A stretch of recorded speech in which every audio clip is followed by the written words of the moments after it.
Today I want to start talking about Masteries. Hello everybody, I'm Roadblock and this is a Raid Shadow Legends video. I know that a lot of my content lately has been, you could say maybe it's a little bit of filler. I know there's a lot happening in the game and I haven't commented on a lot of it because I'm not involved in it, right? I didn't go for this fusion, I didn't pull for the events, I've been saving, it's just kind of the nature of the beast. Now normally when I'm, saving on this account and not really participating in a lot, that's when I start making content over on my free-to-play stuff. But as I've talked about a lot recently, if you've missed it, the free-to-plays had to get put on hold for kind of a long period of time as I try to kind of get things together. As I kind of get things together in my personal life. Basically just trying to make kind of like my free-to-play content, but over here on the main account, since the free-to-play accounts really aren't doing a whole lot.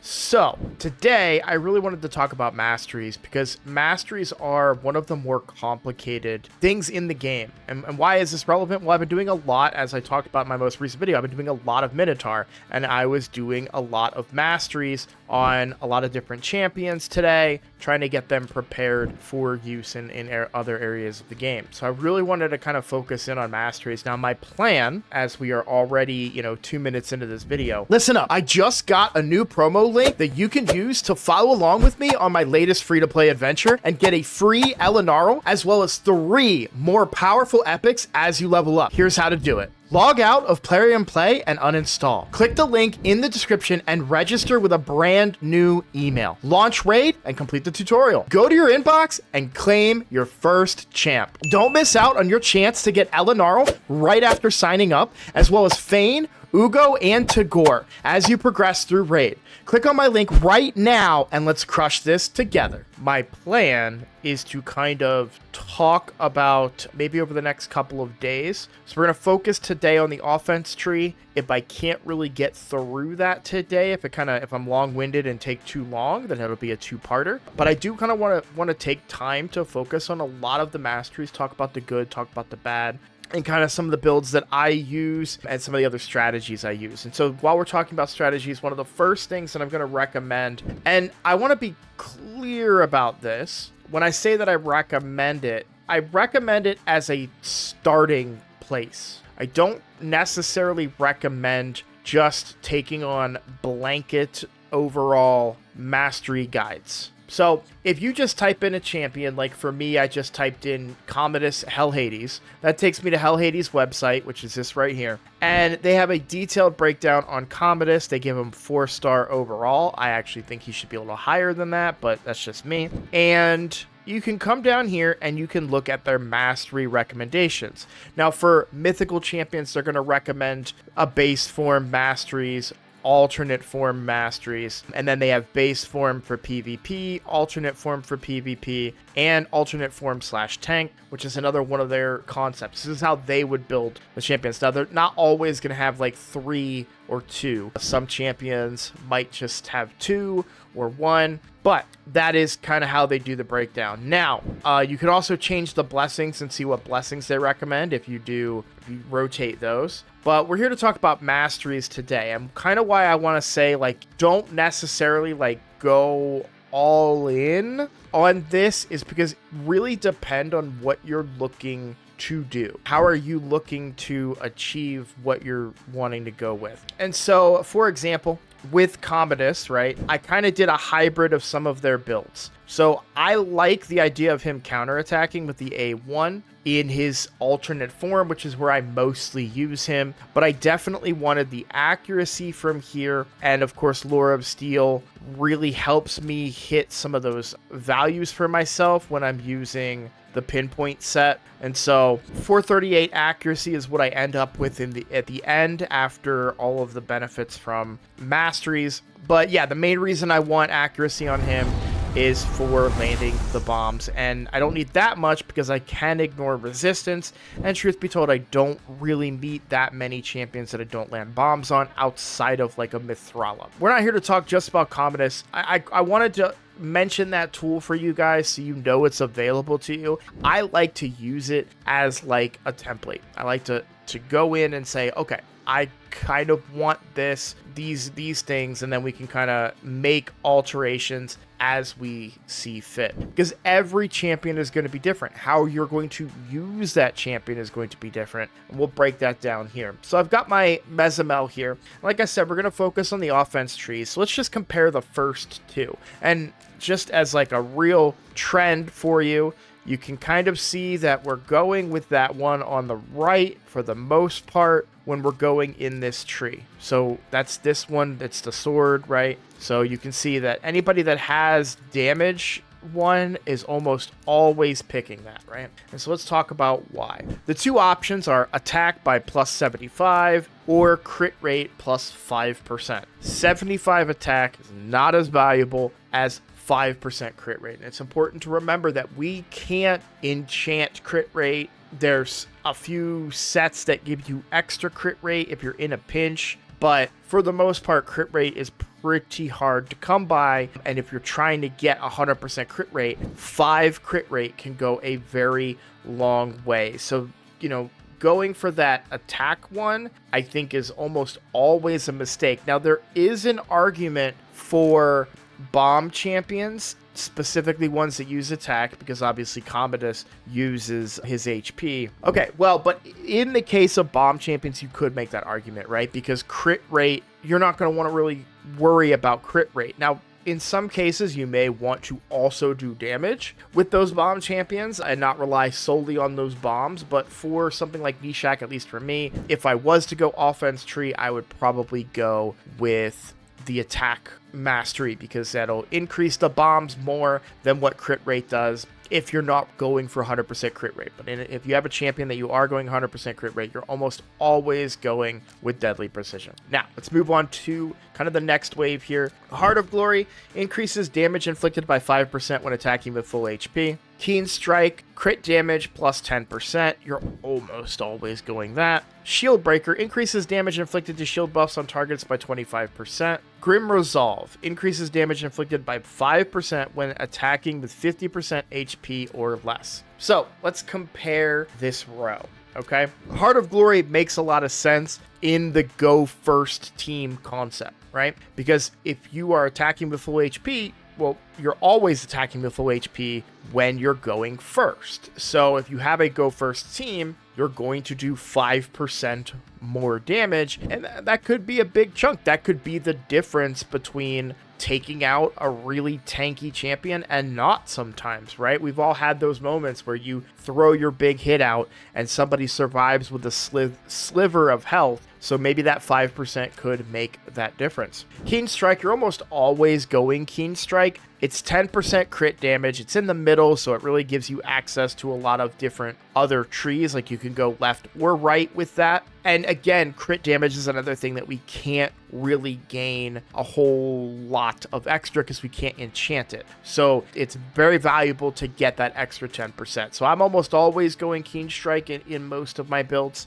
So then we have more of the niche ones. Increasing damage inflicted to shields on targets by 25%. That is good. However, they're not always going to have a shield. This might be more valuable in lower ranks where you might see more of the shield sets, which could be a little bit more viable, but for the most part, you can't guarantee that the enemy team will have a shield set of some kind, so it can be tricky to use. Now, if you're making a build for a specific area of the game, like a PvE area, for example, whatever you're fighting, you know they're going to have shields, then yeah, that could be very valuable to you.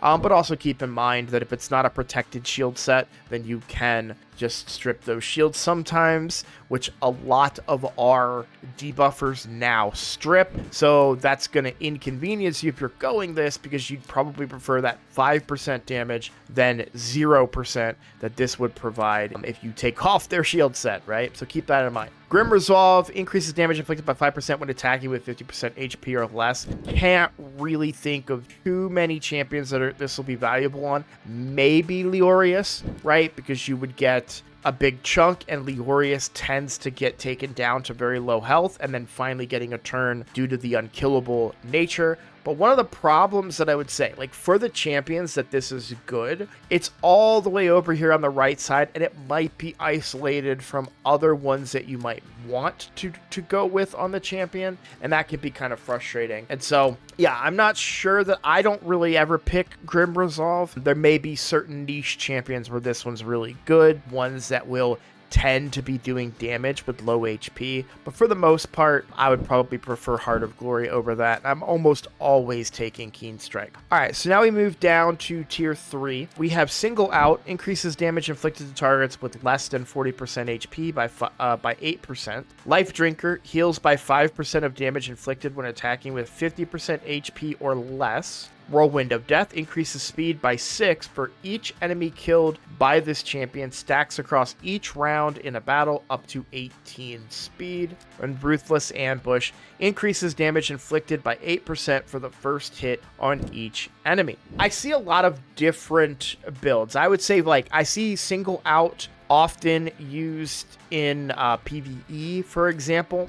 Same thing with Life Drinker, because there is a kind of a, you're going to be going back and forth in a PvE battle, like with a boss, basically, or even wave content. Sometimes you can't clear it all in once, and you might take a couple hits, and so, you could get a little bit of health back with Life Drinker. But Whirlwind of Death, honestly, I'm not like the biggest fan of. I'll be real with you guys, because increases speed by 6 for each enemy killed by this champion. That could be very, very good as like a wave clear for Doom Tower or something, right? You're going to gain speed, but it's 18 speed at the end of it when it's all said and done. You can get that 18 speed very quickly, but I just don't know that 18 speed is like going to make or break something per se. Obviously, I have it here on Mezimel, but yeah, that's just kind of how I feel on it. Ruthless Ambush increases damage inflicted by 8% for the first hit on each enemy. That's really good. I like Ruthless Ambush a lot. And one of the problems you tend to run into is that it is kind of over on this right side, where some people may prefer some of the other like lower tier 4 ones, and so you might be kind of out of the way. I like Ruthless Ambush, 8% on the first hit on each enemy. If you have a very powerful first hit that you're going to be using, I mean, that's gonna be great. And I like to run a lot of go first type teams, and Mezimel in particular, I open with her her A2 technically, but I open with her A2, which does block revive, ignores 15% of the defense, as well as stone skin, strength, and ally protection and shield, right? And so that's another thing to consider as well when you're talking about masteries with the shield, right? Increased damage to shield. I guess technically I still would do the increased damage even though I ignore the shield. I don't know, but either way, back to kind of what I was saying. I want that hit to kill somebody very, very badly. Like, I use that hit oftentimes on a Sun Wukong so that he can't come back, right? That's kind of my biggest target with it. And so I want that extra 8% damage, where Single Out only works when they're below 40 HP. So I'm not always getting that extra 8%, where here I always am on that first hit. While this does kind of maybe scale a little bit better because that damage will stay on you when they're below 40, but you're probably killing them. I would like to think that if they're below 40 and you're increasing your damage by 8%, that you're probably killing them. So yeah, and so when it comes down to it, like you're with what you're picking here in the offense tree, for me, I went Whirlwind of Death here mainly because I really wanted Ruthless Ambush, and that's how I get to Ruthless Ambush, right? So if you look at the way the tree goes, I'm taking this so I can get to Ruthless Ambush. Would there be a world where I would like to have Single Out and Ruthless Ambush? Sure, but then I'm taking Shield Breaker, and we just kind of talked about how not the biggest fan of that one. So, but yeah, that's kind of why this is the build that we're seeing here. There's a lot of different builds. I don't think this one's from Hell Hades. I don't know if I got this from somewhere else, or maybe I did get it from Hell Hades. But one thing to consider, like I said, is they may give you a starter, like a good base, but you want to think about the team that you're going to be building in, and that's where we're going to tie in these next ones. So we'll go over to tier 4 now. We'll talk about Bring It Down. Increases damage inflicted by 6% when attacking targets with higher max HP. Wrath of the Slain increases damage inflicted by 5% each dead ally, stacks up to 10%. Cycle of Violence has a 30% chance of decreasing the cooldown of a random skill by 1 turn if the damage inflicted by a skill exceeds 30% of the target's max HP. And Opportunist increases damage inflicted to targets with stun, sleep, fear, true fear, freeze, petrification debuffs by 12%. So this one is a very interesting tier in my opinion. So with Bring It Down, higher max HP, that's going to give you 6% more damage. If you're running like a glass cannon type champion, somebody that's a little bit, definitely somebody that's lower HP, they're probably going to get a lot of value out of this. I kind of like this for defense-based champions in some situations, because defense-based champions tend to have a little bit lower HP, but get their survivability from defense, perhaps. So that's an opportunity there as well. But you want to make sure that you're thinking about the champion that you're putting this on. Obviously, you wouldn't want to put it on an HP-based nuker, because an HP-based nuker, surprise, surprise, doesn't have lower HP than their targets. So keep that in mind. For Wrath of the Slain, increases damage inflicted by 5% for each dead ally. I am not a fan of Wrath of the Slain. Not that it's not good, right? You can get 10% extra damage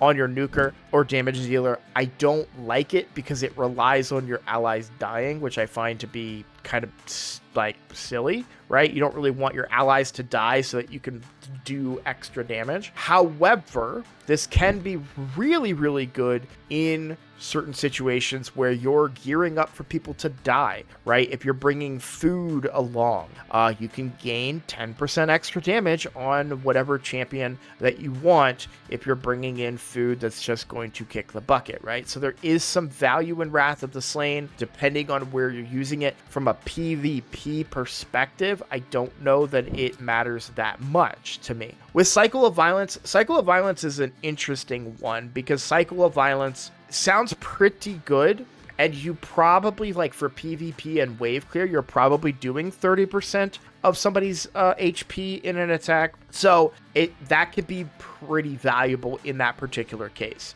But I do know some that don't choose this. If you've got like a boss killer, like if you've got like Newt, Cycle of Violence is not going to do very much for you, because you're limited on the damage that you can do to a boss. You're not doing 30% of a boss's HP pool. Certainly not things like the big bosses, clan boss, Hydra, etc., etc., etc. Now maybe Hydra for some of them. Some of the enemy max HPers can kind of possibly hit those totals. But my point is that you really want to be mindful about why you're taking this and the area that you're taking it in. Now, for me, Wrath of the Slain doesn't make a lot of sense, right? I told you I'm not a big fan of it. So I kind of have to go Opportunist here, because I can't get Bring It Down since I went to the right side. And that's a thing to consider when you're going in a certain direction. One thing I love about being on the right side is Opportunist. Now, this revolves around go first teams and a setup to do extra damage. So this increases the damage of to champions with hard CC by 12%. Now, why do I really want Opportunist on my Mezimel? Well, because I use my Mezimel in a Skinwalker's team with Bolent Freewalker, who has a double hitter, with each hit having a 100% chance of placing a stun for 1 turn. I have a very, very good chance of placing a stun, and therefore I want to do more damage to the champions that I place that stun on. And that's an important thing to remember when you're going in this direction. But if you do end up on the left side, it's not that bad. But again, be mindful about who you take Break It Down on. And you might be forced into a situation where you take Wrath of the Slain instead of something like Cycle of Violence. But I'm just not the biggest fan of Wrath of the Slain unless I'm building a team around that concept. For example, like a Hefrak that brings a very weak champion that you want to die, so that triggers his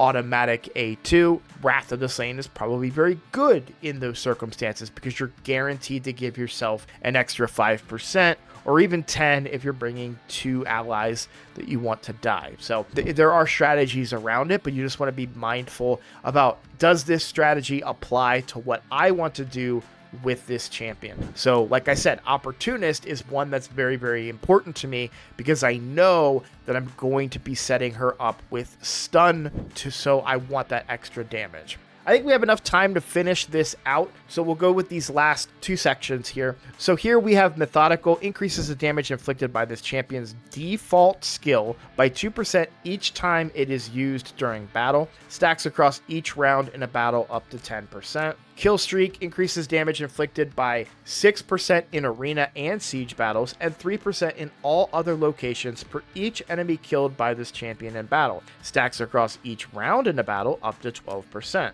Blood Shield places a shield buff on this champion for 1 turn when this champion kills an enemy except boss minions. The value of the shield is equal to 15% of this champion's max HP. And Stoked to Fury increases damage inflicted by 4% each debuff on this champion up to 12%. So typically I'm going Methodical and Kill Streak. So for Methodical, your default skill, you're increasing up to 10%. Definitely going to find value there. A lot of champions have for specific champions that have a very hard hitting default skill, a la Phoenix, right? Phoenix, sorry, I don't know why I called him Phoenix. You're going to get a lot of value out of that. Champions that have like built-in counterattacks and mechanics such as those, you're going to get extra value up to 10% there. For Kill Streak, the key thing to remember here is stacks across each round in a battle up to 12%. So for each enemy killed by this champion in battle, and this does not specify against minions, right? So if you're doing Spider, Ice Golem,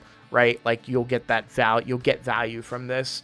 But of course, you're actually it doesn't really matter for Ice Golem because you'll get that value as you progress through the waves because it stacks across each round in a battle and you can get up to 12%. So Kill Streak is, I think, pretty good.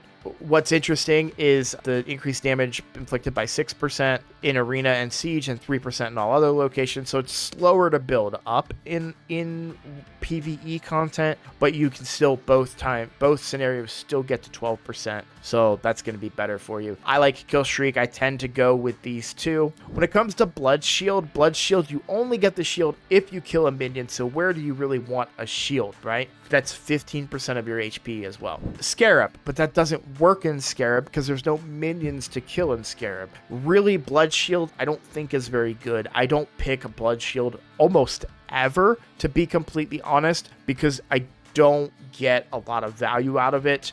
And a lot of champions these days also do increased damage to shields. You don't want to give them a chance to do more damage to you by putting a shield on yourself because you killed one of their allies. So yeah, I'm not a big fan of Blood Shield. There are probably niche circumstances to use it that I frankly am not aware of, but I would not usually pick that. When you go with Stoked to Fury, increases damage 4% for each debuff. Again, I tend to go for go first teams. Is this valuable in a go second team? That depends on the type of go second team that you're building, right? You may not want this on a stone skin go second team because the only debuffs that are going to land on you are going to be burns and bombs, and those aren't really going to be wanted, right? I don't want to have bombs on me when I'm in stone skin because they hurt a lot. So yeah, I don't really like Stoked to Fury either. So like I said, I tend to go with these two. Oh my god, this whole time I've been blocking them. So like I'm sitting here moving my mouse for you guys. I'm really sorry about that.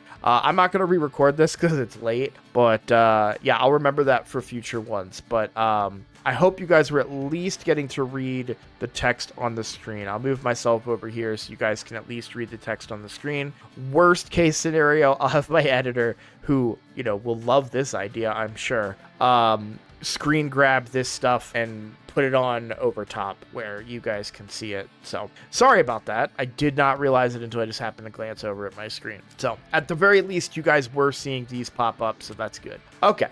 Hey, at least I acknowledged it, but I'm still going to see a comment in there where someone's like, oh, you were blocking the Masteries, dum-dum. Yeah, you're right, I was. Okay, I want to go into the final one here, guys, but we don't really have time in the video, so I'm going to go ahead and cut this video short, and we'll go ahead and pick this up in another video tomorrow, because I did kind of go a little bit long-winded on the other ones. So I got to end this quickly so I can get this uploaded to my editor. I just want to say thank you all for your support. Thanks for watching. If you're new here, please consider subscribing, and I look forward to seeing you on the next one where we talk about this bottom row. Take care, guys.